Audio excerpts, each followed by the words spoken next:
बा खोजनी बेटी पाछीमा खोजनी खोजे आईनी देसावा के ओ रहो पूरा बा खोजनी बेटी पाछीमा खोजनी खोजे आईनी देसावा के ओ रहो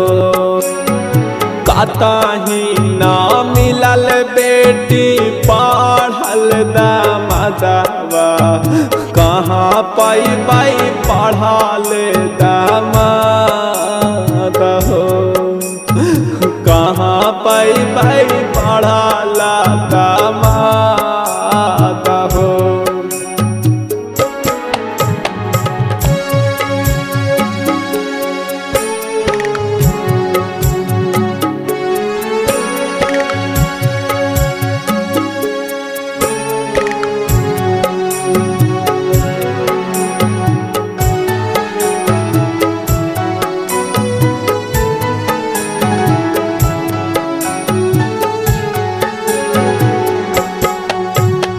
कतही न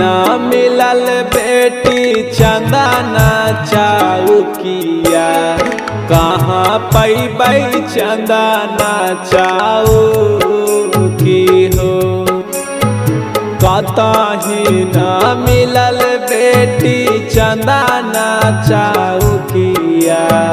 कहाँ पैबै चंदना चौकी